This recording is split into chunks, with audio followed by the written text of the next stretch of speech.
Hello everyone, Mr. Creepy as Hell here. Before we get started with this video, I just want to wish you a happy holiday season. Also, please like and share this video if you enjoy it. And if you love the content that I'm putting out, please subscribe to my YouTube channel.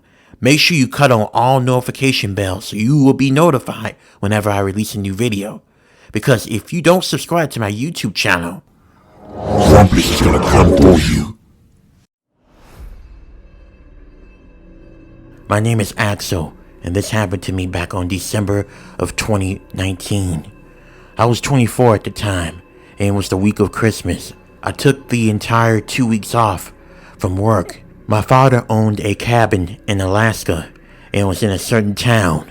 I decided to take a plane, and I decided to go there for my vacation, to do some sledding and just enjoy the outdoors during the winter time there.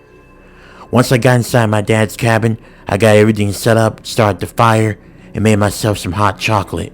I was on my laptop watching Netflix, even though I really wanted to go outside, but the weather report said that there was going to be a huge blizzard coming in the next few minutes, and I didn't want to be out there trying to snow sled in that type of weather. As I was watching something on Netflix and drinking my hot chocolate and feeling relaxed, I heard a noise in one of the rooms in the cabin. It sounded like someone was walking around. For a moment I thought maybe it was coming from my laptop and I was watching something from Netflix, but then I paused the show and I still heard the footsteps walking around the cabin. I got up slowly and there was a pistol leaning by the fireplace. I grabbed it and I checked to make sure it was loaded, and then I walked around the house where I thought I heard the footsteps at, holding the pistol as a way to defend myself. I kept hearing some noises, and then I realized it was coming from the room I was sleeping in. I went there slowly. I opened up the door, and then I saw it. A man. He looked like he was homeless. He had on a very large white dirty coat. He had dirt in his hair. He had missing teeth. He had a very foul odor. He was talking to himself and laughing. "Stop right there and let me see your hands. You know you're trespassing on my property, right? This is my cabin. This is where I live. You're trespassing. You need to get out right now. I'm giving you the option to leave. If you're not, I'm gonna call the police," I demanded the man. But he didn't seem like he was fazed by my threat. And then he done something. He pulled out a knife and he ran towards me at full force, hoping that he'll be able to stab me, but he never was able to do so because I shot him in the legs.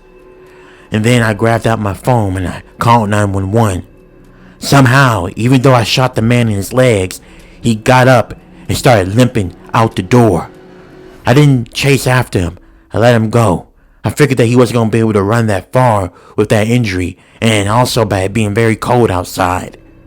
About 20 minutes later, the cops came to my house, and they were able to find the guy off in the woods, and they had him arrested. After I gave the officers my statement, I went back into my cabin.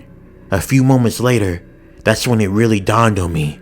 I nearly almost lost my life because of this guy. Even though I had my gun, this man was not afraid of it. It took me to the point I had to shoot him in the leg to make him not as much of a threat. I'm glad that this man was arrested, and I hope he spends a long time in prison, and he never sees the light of day again. If I hadn't had my gun, he would have killed me. I could tell on his face he really wanted to.